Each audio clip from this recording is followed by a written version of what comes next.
Good evening to respected chairperson, sir, and all my dear friends. Today, myself, Dr. Neetu Kataria, Associate Professor at Shri Vaishnav Vidyapit Vishwavidyalaya, Indore, Madhya Pradesh. I'm presenting here the talk on that effect of doping on copper chromium oxide prepared by solid state reaction method.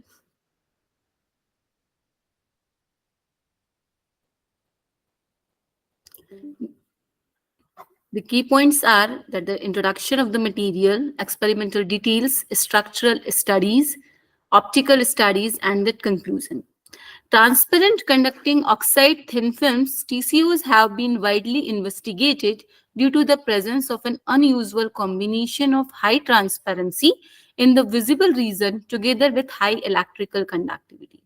As per the report by Research and Market on Transparent Conductive Films, market by application for smartphones, tablets, notebooks, LCD, wearable devices, material, IT on glass, IT on PET, metal mesh, and global forecast to 2026 that the transparent conductive films market is projected to reach around $8.46 billion by 2026. That the commercially available transparent conducting oxide for optoelectric applications are highly n-type doped. For example, we talk about the indium tin oxide or doped aluminum, doped zinc oxide, that is aluminum doped zinc oxide, gallium doped or indium doped, or fluorine doped tin oxide, or indium gallium zirconium oxide, that's amorphous in material. So they all the materials are highly n-doped, and the gap is that new candidate materials in particular to replace indium rich TCOs and to find viable whole conducting counterparts p-type TCOs are required for the device fabrication. The former is driven by increasing indium cost and the desire for high mobility TCOs to minimize free carrier absorption for solar cell applications, while the latter is required for novel fully transparent optoelectronics. A high performance P-type transparent conducting oxides would leverage the great promise of oxides for transparent electronics and optoelectronics by combining with the common N-type ones into PN heterojunctions. The recent rapid development of photovoltaics and solar water splitting also calls for P-type electrodes for more efficient hole collection.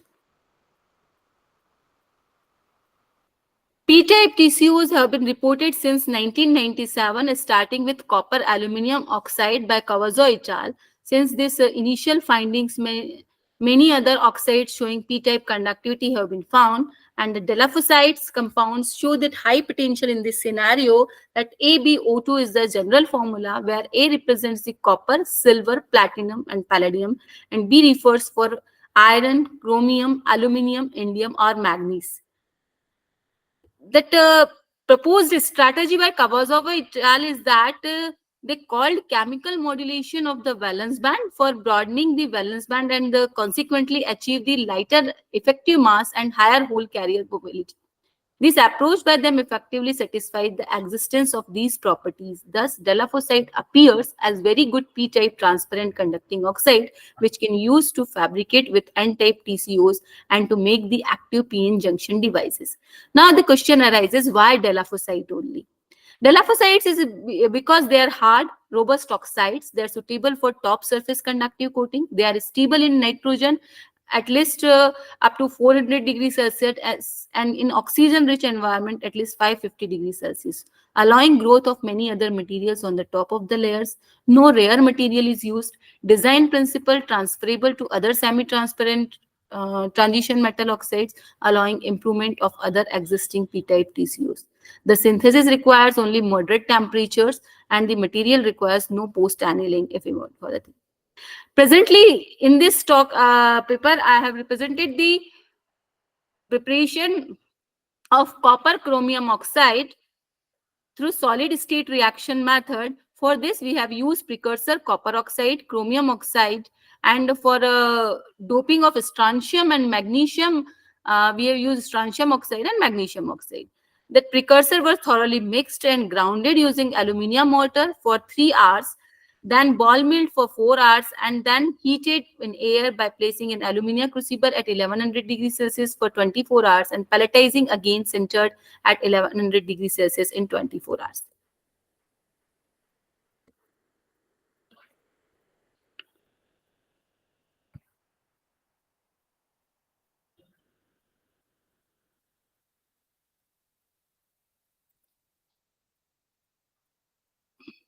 Structural studies were performed using the X-ray diffractometer, and that we have shown the graph of X-ray diffraction pattern of pure copper chromium oxide and magnesium and strontium doped copper chromium oxide. That structural studies reveals that rhombohedral crystal structure with R3M space group. We have also did the Rietveld refinement of this that gives us confirms the single phase nature of the compound fabricated, and the average crystallite size were calculated using Debye-Scherrer formula, and that gives us that crystallite size is 119 nanometer for the pure, and then it increases with doping of strontium and magnesium, the 138 nanometer for strontium and the 155 nanometer for the magnesium. That lattice parameters were also calculated, and it shows the effect of doping, as we found that the C-axis parameter increases on doping of the strontium and magnesium.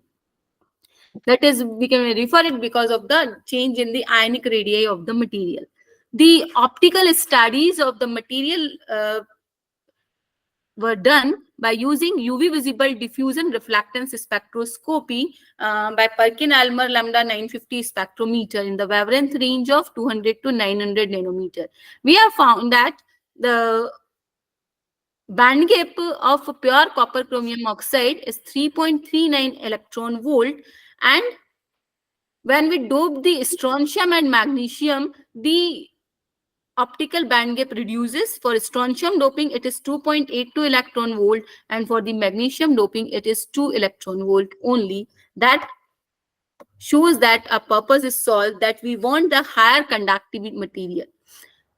We did the morphological studies with the help of a laser confocal scanning probe microscopy, and it also shows that the hexagonal plate-like structure on the material of the material. At the last, we can say that detailed account of synthesis of polycrystalline copper chromium oxide in pure and doped formed in solid state reaction method, that the effect of doping with 5% magnesium and strontium has been examined in these studies. The structural properties of the sample were analyzed using X-ray diffraction, which confirms rhombohedral crystal structure, and the variation in peak intensities and position has been analyzed, and that attributed to the variation of the ionic radii. The grain size of lattice parameter have been calculated, and the effect of doping on optical properties were also examined, and found that it is because of the creation of extra energy level of the dopant.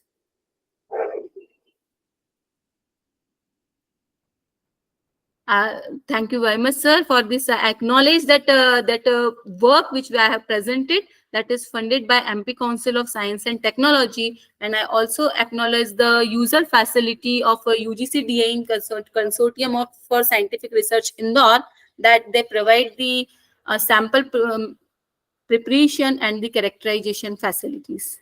So thank you very much, sir. Thank you for your presentation. It was nice.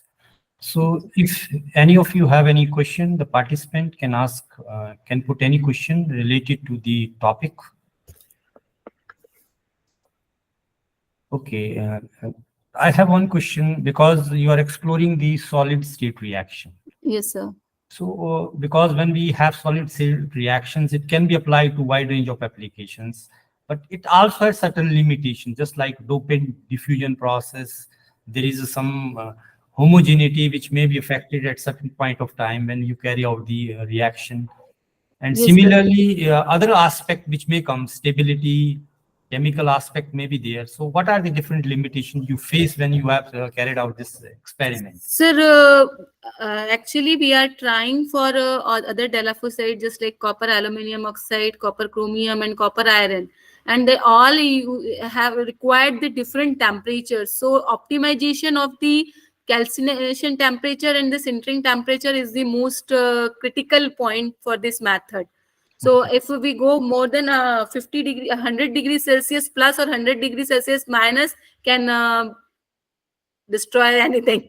Okay. It will have direct impact on the structural property of Yes, the. sir. It has direct impact. This is just side. Sometime the sample sticks with the crucible, or sometime it will be gone vanish or liquefies. Okay. Anything can be possible if the temperature is not proper over there. Yeah, optimization is very important for any Yes, sir. synthesis.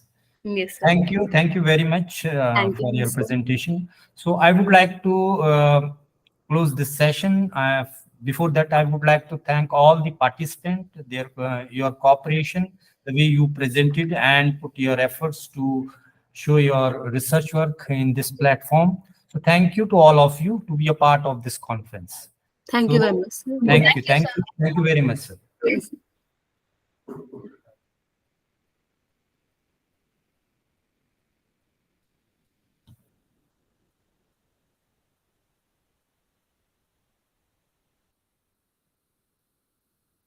Thanks to all of you. Now you can leave.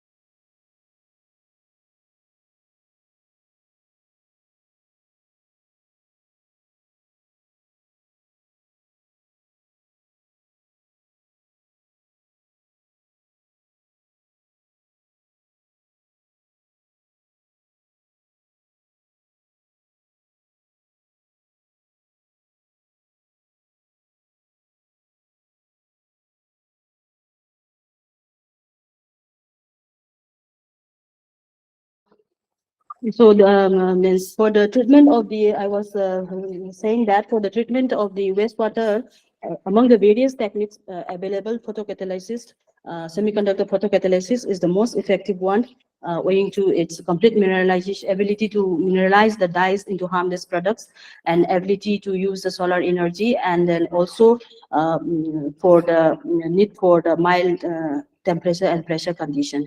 And then mechanism, as we said, and then when the light of suitable frequency that is greater than the band gap energy of the metal oxide semiconductor is irradiated on the, or is allowed to fall on the metal oxide semiconductor, and then electrons are migrated from the valence band to the conduction band, thereby releasing electrons and the holes. These electrons and the holes reacts with the oxygen and the water in the this one the wastewater, and then they are converted to superoxide radicals and then hydroxyl radicals, which reacts with the organic pollutants for the mineralization of these pollutants. Okay, so I think you okay. is it visible? Yeah, it is visible.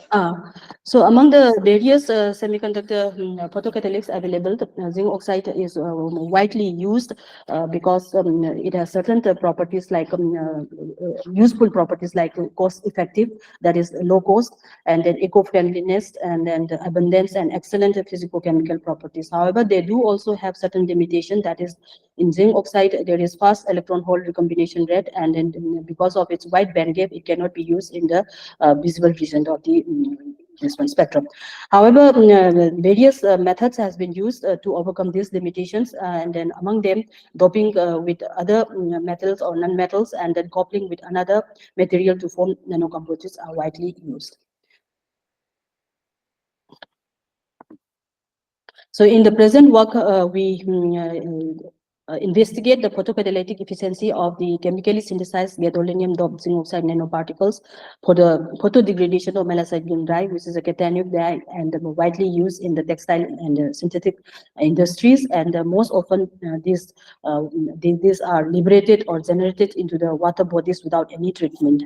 And then we also study the factors which enhance the degradation process, and then we optimize the various operational parameters, and we also try to identify the major active species which is responsible for the photodegradation and the photostability the stability of the synthesized photocatalyst is also investigated.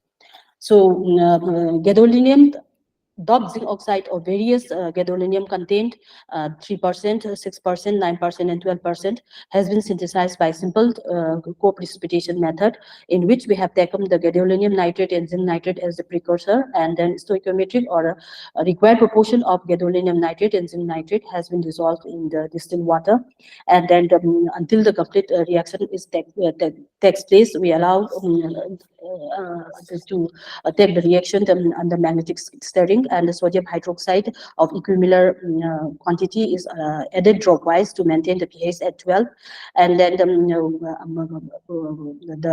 we keep the solution under stirring and then until the formation of the PPA, until the complete reaction takes place. These PPT precipitates were collected by centrifugation. It is washed with distilled water, dried, and ground into fine powders to obtain the materials our photocatalyst. Then this XRD confirms the formation of the hexagonal type structure of zinc oxide and the gadolinium doped zinc oxide. From the Searle formula, we calculated the crystallite size, which increases with the increase in gadolinium content. And from the Williamson-Hall plot, the average crystallite size also calculated, and the lattice strain is also calculated. Then we carried out the Revell refinement pattern, and the low value of the chi-square shows that the experimental data fits well with the theoretical one. Same study shows the morphology of the synthesized photocatalyst, and it is in the pure. It is there is some agglomeration is sent with some mixture of spherical and spindle shape, which the agglomeration decreases with the gadolinium content, and then ultimately we found the spindle shape particles dominating the spherical ones. And then using the ImageJ software, we calculated particle size distribution, and it increases with increasing gadolinium content, which is also in agreement with the increased crystallite size, trend of the increased crystallite size from the XRD. And then EDS analysis confirms the sample purity, where we have seen that for the pure zinc oxide, we could see only the emission lines from oxygen and the zinc. And then with the gadolinium doped, we could also see the emission lines from the gadolinium. And the atomic ratio of zinc gadolinium to zinc is in agreement with the stoichiometric ratio within the experimental layer. Then the absorbance and SEI spectra, we have taken, and then we see there from the absorbance spectra that the synthesized samples was absorption in the UV region, and from the absorption peak, we calculated the band gap energy, and which are reported here. And then in the FTI spectra, we could see the zinc oxygen and stretching vibration at this 428 to 414 centimeter in this order web number for the dopant concentration of 3%, 6%, 9%, and 12% respectively. And then this is the room temperature PL spectra of the undoped and the gadolinium doped zinc oxide under the excitation wavelength of 280 nanometer, and from where we could see the peaks, emission peaks, which are attributed to the intrinsic defect structures such as oxygen vacancy, zinc interstitial, and then zinc vacancy, and other impurity states. And the PL spectra for all the samples is also convoluted into 6 peaks using Gaussian function, and then we could see the existence of more surface defects in the gadolinium doped zinc oxide samples, which are observed from this. And the Raman spectra, this is the Raman spectra for the undoped and gadolinium doped zinc oxide for different concentration of gadolinium, and then we can see 5 Raman modes at 99, degree 335 for 37, 1068 for the undoped, and 2 more extra peaks at 575 and 1148 are observed for all the doped zinc oxide. The mode at 575 centimeter inverse, that is appears only in the gadolinium doped samples, which can be attributed to the creation of oxygen vacancy upon gadolinium doping. And the intensity of this mode decreases with increased dopant concentration beyond 6%, which indicates that a reduction in defects once it reaches an optimal dopant concentration. So in the photocatalytic experiment, we carry out the photocatalytic experiment for the degradation of the malachite green dye in a custom designed photoreaction chamber. And for a particular experiment, we take the malachite green dye in aqueous solution as the model for wastewater. And we can see from here the photo reactor consists of a matrix stirrer and a source of UV light. We use an 8-watt mercury lamp. In a typical process, a measured amount of catalyst is suspended in the model wastewater of organic dye solution. And then the solution was dispersed in an ultrasonic cutter and kept it dark for 1 hour in order to obtain absorption-desorption equilibrium. And then the suspension was kept magnetically stirred and illuminated with the light, that is UV light source, and the sample were collected after a regular interval of time. The degradation of the dye is monitored by measuring the absorbance spectrum of the solution. Sorry to interrupt you, Dr. Nomita. Yes, Is it please. possible so that we can skip to the result part, because we already have so many participants left Okay, sure. and we have And to then wind up as soon as possible. Okay. So the photocatalytic activity of the synthesized samples is studied, and we find that with gadolinium doping, the activity degradation activity increases. And then we studied the operational parameters using the best effective photocatalysis, that is 6% gadolinium doped zinc oxide. And then we the optimal operation parameters like the initial dye concentration and then catalyst loading and pH of the initial dye solution is studied. And under the optimized condition of catalyst dose 0.35 gram per liter, initial dye concentration of 10 ppm, pH of 10 minutes, we could degrade the malachite green dye up to 99%, almost a complete degradation within 10 minutes of irradiation. So we could obtain after this optimization 10 minutes, we can degrade the malachite green dye solid. Then we use the scavenging activity, that is we use certain scavengers, potassium dichromate, isopropyl alcohol, parabenzoquinone, and the potassium iodide as the electron scavenger, hydroxyl radical scavenger, superoxide radical scavenger, and hole scavenger, and perform the photocatalytic experiment. And from there we found that hydroxyl radical does not have much effect, superoxide radical also does not have much effect. And that as we can see with the electron scavenger, when used potassium dichromate, the degradation percentage decreases from 99% to 40%, showing that electron plays a major role in the this degradation process. And then we studied the reusability or the stability of the photocatalyst. We synthesized for up to 4th run of the experimental cycle under the same experimental condition, that is optimized condition. And it is found that with each successive cycle of the experiment, the degradation efficiency decreases, which shows that the photocatalyst is not stable enough for practical or long-term application. This might be due to the high photocorrosion of the photocatalyst or absorption of some byproducts of the dye molecules on the photocatalyst surface. And then this could be overcome by using suitable other synthesis method, or by mobilizing the photocatalyst into some polymer films. So to conclude, we have successfully synthesized the gadolinium doped zinc oxide of varying gadolinium content. And then we see that the doping effect has a certain role in the degradation process, and the 6% gadolinium doped shows the best photocatalytic performance. And optimization of the parameter leads for the complete degradation of the dye within 10 minutes. And the scavenging activity revealed that electrons are a major contributor to the degradation process. And the reusability test demonstrate that the photocatalyst synthesized by the current method is not stable for multiple runs. Slide change has come. Slide 2.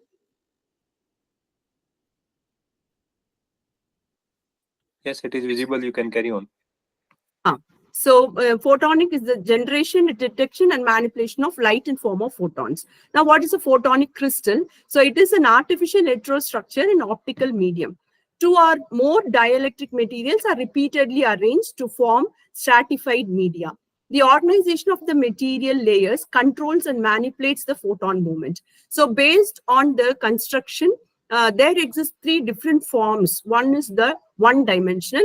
The periodic modulation of the dielectric function occurs in one axis only, while the other 2 axis structure is uniform. As you can see in the diagram, the first one is the 1D photonic crystal. The second one is the 2D. Here, the dielectric constant is periodic in 2 axes and homogeneous in the third. And the third dimensional 3D photonic crystals are with the dielectric function is periodic in all 3 axes. our study is based on 1D photonic crystal. So there are different topologies of these photonic crystals. One is the periodic crystal, as the images are very visible. The sequential arrangement of one or two materials. And the next one is the defective crystal, where artificial defects can be inserted into the periodic photonic crystal. And quasi-periodic crystal is, you can have some specific sequence, for example, like Fibonacci series. It is not a periodic crystal, but you can make it periodic. So the last one is the disordered crystal or random configuration, where the dielectric materials appear in random. So what is the consequence of this arrangement is, in this arrangement of lower and higher refractive index layers affects the transmission of electromagnetic waves. So there can be no propagation of electromagnetic waves for certain specific range, spectral range. So there exists some kind of forbidden band gap in the photonic crystal, which is called the photonic band gap. So the resulting photonic band gap structure can be modified by filling in some holes or creating defects in the perfectly periodic system. So this can be modeled or changed with respect to the wavelength of light. So the periodic arrangement, as I already told you, the periodic arrangement of the two different layers or two different refractive index materials in periodicity. So that is called a periodic crystal. And we have seen the band gap, photonic band gap. Now, in case of random structure, the two materials, the example quoted here is with TiO2 and SiO2 layers. We can see the second is at random, and we can see that the band gap is localized, and we say it is having a necklace states. So for various wavelength of light, we have drawn the spectral for various wavelength, we have drawn the spectral analysis. So this photonic crystal can be used. One application is, the main application is the sensing. So that is what we have studied here. So the sensing mechanism is done by the variation in the refractive index change. So by binding chemical or biochemical molecules to the sensing surface, the refractive index will be changed. So the resonant wavelength or the intensity of the transmission spectrum is changed. By sensing the change in this wavelength, we can sense the material that has been introduced. So photonic sensors can detect electromagnetic wave changes and convert them into electrical signal due to photoelectric effect. So this change in the wavelength is utilized to detect various parameters. Now, based on this, we have various applications. So as I said, the simple principle of sensing application can be used by changing the wavelength. So the appearance of localization and necklace states in the spectra of random photonic crystal leads to various optical characteristics for realizing optical devices. So we can have gas sensors, we can have medical diagnosis, we can have environmental monitoring, and so on. So we can sense temperature, pressure, food controls, like various applications. And we have taken biosensors as one application. So the random structure-based biosensors to detect cancer cells, we have taken as the application. So we have structured a biosensor where we have two layers of silicon and silicon dioxide, which are arranged in a random model. And this is a random structure. So in between, we have introduced the sensing layer. So the refractive, we have taken 21 layers where n is equal to 21, and we have placed the layers in random. The refractive index of Si and SiO2 is 3.4777 and 1.44 respectively. So the refractive index of the normal cancer cell is 1.35. So there are various cancer cells which are named Jurkat, HeLa, PC12. So their refractive index is 1.39092, 1.395, 1.399, and 1.4 as given in the references. So by the variation, we can find out whether the sensing layer is a cancer cell or a normal cell. So we have designed two biosensors. So we have used MATLAB, And this is the characteristic matrix where lambda is the wavelength, R is the number of layers, which we have taken 21, and the coefficient PR, which depends upon the permeability and the permittivity. So for transverse electric wave TE mode and for transverse magnetic mode. The incident light, we have used normal incidence 0 degree theta. The transmission spectrum are to be, we found that it is same for TE and TM waves. So we have used the normal incidence as theta is equal to 0 degree. And the total transfer matrix for all the layers is given by M, and the transmission coefficient T for 1D. The structure is with air, the multi-layer and glass as substrate. So we have derived T is equal to 2NY by the total M, that is the transfer matrix, and we have found out what is the transmission for these layers. And as we see, the biosensor 1 is a random structure, and we have varied the thickness of the silicon. We have taken silicon thickness 1.35 nm, and the thickness of SiO2. Dr. Aruna, you are not able to switch to next slide. See, only we are able to see only second slide. Ayyo. So long I was presenting so many slides, sir. This now, sir, you are able to see the slide 8? Slide 8. Now you have switched to slide 8. Yes, sir. Yes, sir. So this is the random structure we have taken, and so computation model I explained, that is the characteristic matrix we have developed for wavelength, different wavelength of light, and calculated what is transmission T. So the biosensor 1, we have taken D is equal to SI, which is 111.35 nm, and SiO2 269. For various thicknesses, we have found out what is the variation in the wavelength, and we calculated what is sensitivity. So the change in wavelength 2 divided by the refractive index. So change in the refractive index. So we have found for various values, and we decided what is the thickness of the sensing layer. So we see that at 9, we can see that the variation is 69 nm, and also the sensitivity is very high. So we have chosen the thickness of the layer to be 9. So we have measured various parameters. So these are the performance metrics: full wave half width maximum, the quality factor, figure of merit, and the limit of detection. So we have to have high sensitivity, and we should also, we have calculated, see, we have done for 9. At 9, we are getting high sensitivity, thickness of the sensing layer, and at 9, we are getting high quality factor, and at 9, we are also getting high figure of merit, and at 9, we are getting very low limit of detection. That is the minimum which it can detect for any analysis.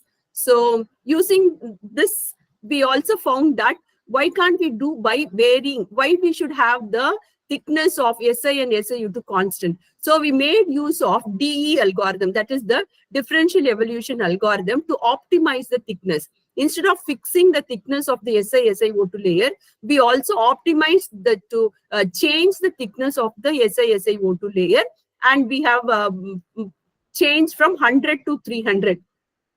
And we forced the sensing layer between 1 to 10 nm. So this design, we named it as the second biosensor to have more sensitivity. So we found that we compared biosensor 1 and biosensor 2. So we can see that for both, the redshift was 69 nm only. Even after optimizing with the DE algorithm, the biosensor 2 also showed same 69 nm of redshift, but we can see there was change in the magnitude also. Apart from the redshift, we also had change in the amplitude. So we found that biosensor 2 was better, but still we wanted to have more sensitive biosensors. So we also studied the effect of pressure and temperature on the biosensor. So we had given a pressure of 0 to 6 GPa, And we studied how the dielectric materials vary the photoelectric components and how the sensitivity of the biosensors were. On increasing the pressure, both the biosensors showed blue shift, while the response of the proposed sensor became red shift, and they tuned for different temperatures also. And we have shown the results. And for pressure 0 to 6, we have changed the pressure, and temperature for every pressure, we change the temperature also. And we found that at 25, we had a very good wavelength shift, and sensitivity. We had a full wave half maximum and good quality factor and figure of merit. So we had decided to operate the biosensor at 25 degree with 0 pressure. When compared to all the other values, we found that the temperature at 25 and pressure at 0 was giving a very good result. So this is for the biosensor 2. Here again, we see that 25 degree temperature, and gave very good sensitivity, full wave, half maximum, quality factor, figure of merit, and the limit of detection. Please conclude first. Yes, sir. We have compared this, and then we found that biosensor 1 and 2 show maximum sensitivity of 1352, but biosensor 1 had a better quality factor. And so biosensor 1 was considered to be, when compared to both, this was better. We wanted to increase the sensitivity further. That's why we went for silver coating. So we have coated silver between the sensing layer. So by having the silver coating, we can we see that the sensitivity has improved, and we have shown the result. So AG coated biosensor with a difference wavelength 2286 nm, and wave at wave 83, we had more sensitivity of 1627. It is improved than when the AG was not coated, and the other parameters also showed better sensitivity and figure of merit. So comparison of our results with other existing literature we have done, and we have found that the proposed work, what we have taken, gives you better sensitivity and also quality factor when compared to the other literature in existence. So the highlight is we have designed cancer cell detectors, biosensor 1 and 2, using 1D photonic crystal. The sensing characteristics of bio have been investigated for different pressures and temperatures, and the variation temperature and pressure value exhibits changes in resonant wavelength with as well as the magnitude of the transmission peaks. The developed sensor maximum sensitivity and outstanding performance of other associated metrics at 25 degree and 0 GPa. And silver coated biosensor 1 shows greater performance in cancer cell sensing at optimal pressure and temperature ranges. For normal incident of light, we show a high sensitivity of 1627.451 nm by RIU with the maximum quality factor of given value and very low LOD in the order of 10⁻⁻⁷. So the summary is we have photonic crystal, periodic as well as random, the photonic band gap, and the localization and necklace states in the random photonic crystal. So we have taken application as biosensor and designed 2 biosensor, and we found that it has a very high sensitivity, and the sensitivity is further improved by having silver coating. Thank you. Sir, my topic of presentation is magnetism in semiconductor nanomaterials. Otherwise, many properties of semiconductor nanomaterials have been already been recorded, like optical properties and photoluminescence properties. Magnetism actually has not been recorded so much up till now because the vibration spectrometer that is not available in India very widely. So the results I got for this were on the basis of my PhD, but this comparative study has been done now. So first of all, sir, I will give introduction about the semiconductor nanomaterials. That according to the Moore's law, there are a number of transistors on a silicon chip. Means we'll be able to have many chips on a many transistors on a single chip. So this is the semiconductor nanomaterials how have been used. So as electronic devices become smaller, quantum properties of the wave-like nature of electrons are no longer negligible. And spintronic devices. Spintronic means which are devices which all on the basis of the magnetic properties. So these will be and these devices will be used more.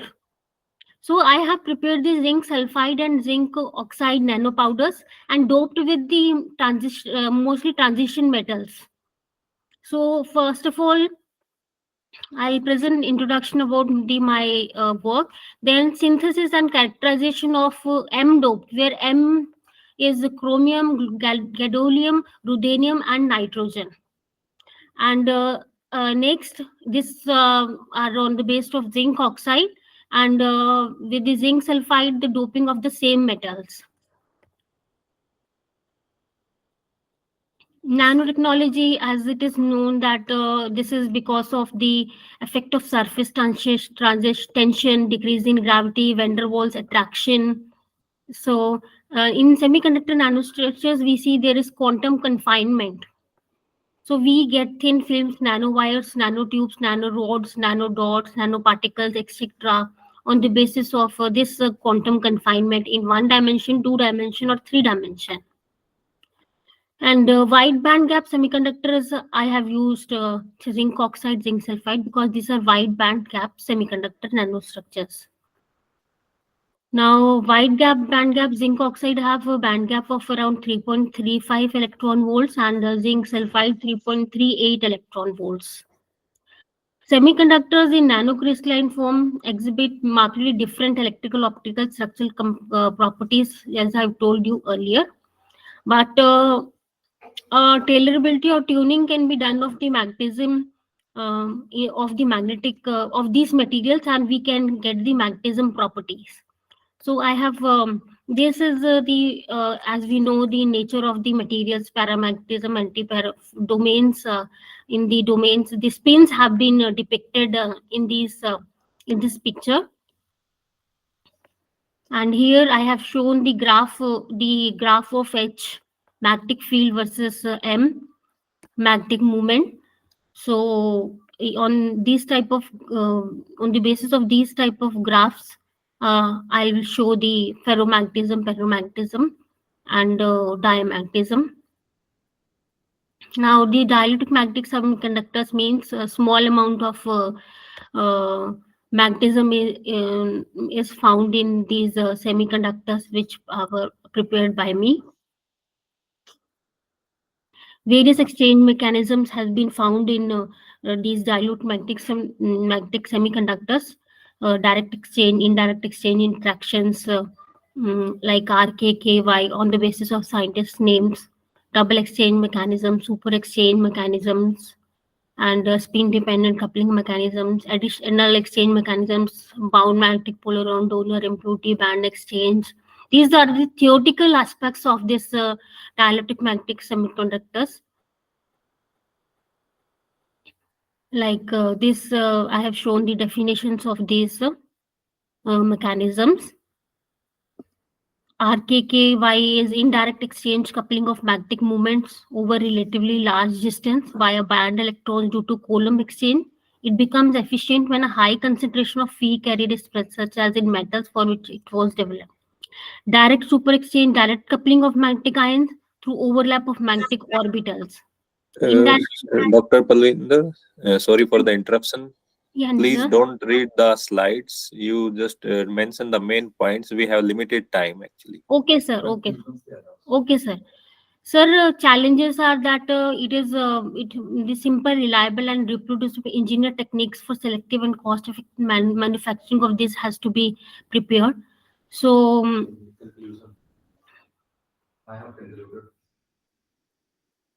these are the chromium, ruthenium, gadolinium objectives. The various characterization, magnetic characterization has been done by vibrating sample magnetometry. The sol gel chemical curve precipitation, chemical etching techniques has been used to prepare this material. This is the various concentrations which I have prepared for these dopants. And this is the method, chemical co-precipitation method and the sol gel method. Magnetic measurements were done at 1 kilo oyster at room temperature. This is the result of chromium doped zinc oxide. Here, magnetic field and magnetic movement has been shown, and for various concentrations, the result has been found, and we see that as the concentration is increasing, the magnetism goes on increasing. This is for ruthenium doped xenon and gadolinium doped xenon nanoparticles for various. With the concentration, the magnetism increases. And this is for co-doping I have done, chromium and nitrogen. This is for zinc sulfide. With the concentration, this is increasing, and small concentration of dopants I have used. This is for co-doping chromium and nitrogen. Thank you, sir. A very good afternoon to another present here. Myself Parth Saradi from Banaram Institute of Technology. Today going to present my topic on a comprehensive structural design based protocol for energy efficient building for smart city projects. My paper ID is 291. And moving to on my objective to design a G+3 building with energy efficient parameters, which it can be used in a smart city project, to give an economical building design with an sustainable building material, to reduce the energy consumption from the building, and by adopting smart sensors and solar panels, we can reduce the consumption of the building. And this is my G+3 floor plan. We have chosen Perur location in Coimbatore district, which is located in Tamil Nadu state. The total plot area is 10,500 square feet, and the built-up area of the building is 11,844 square feet. Each portion consists of 1,316 square feet. The plan we have drafted using national building codes, and we have we used Vastu. We have used AutoCAD software to draft this plan. The French windows are provided, and we have given setback space as per the floor space index. This is my elevation and sectional view of the building. This is 3D rendered image, which is we have used SketchUp software, and we rendered in Twinmotion software. By coming to energy consumption, we have analyzed by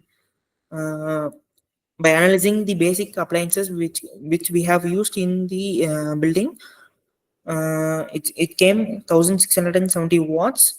By providing 3 numbers of 400 watts, size of 78 inches cross 77 inches solar panel, we can reduce 80% of energy consumption of the building. For large scale energy production, we can provide 60 solar panels of 400 watts.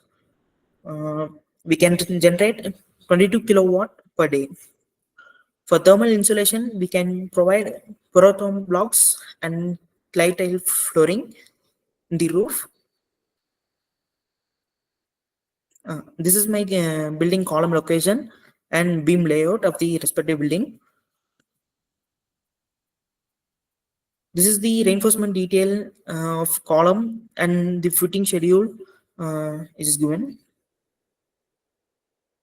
This is the detailing of two-way and one-way slab of the respective building. We have used AutoCAD software for drafting 2D plan, and we used SketchUp software for 3D elevation. Techniques we have used for foundation design, column design, beam and slab design we have done. Advantages and disadvantages. Advantages is we can reduce the energy consumption. Um, by giving the French windows, we can improve the air quality in the building, and this will be sustainable. We can reduce the greenhouse gas emission by using the renewable energy source in the building, which can it will not affect the climate change. The disadvantages are initial cost of installation of solar panels are very high, and we need more space to store the energy. This is the result and discussion of the building. We can see the floor beam loads by using the normal bricks and hollow blocks in the building. In conventional building, it goes 160 kilonewton. By comparing the energy efficient building by using the poroton blocks and sustainable building material, it comes up to 125 kilonewton, and which results the total cost of the building. The cost benefit analysis, we have observed that the energy efficient building reinforcement are 13.09 percent are efficient than the conventional building. This is the cost comparison of two beams, conventional and energy efficient. We have performed the total cost of construction of the conventional and energy efficient building. We have taken rupees 2,000 per square feet, which it which it charges from the contractor. Due to change of the building material in energy efficient building, which reduce the low weight, which reduce the dead load of the building, and which results in economical construction and design. The cost of the construction of energy efficient building is efficient, then conventional building is 10.7 percentage, which is 51.331 lakhs rupees is more economical than conventional building. These are my reference we have used. Thank you.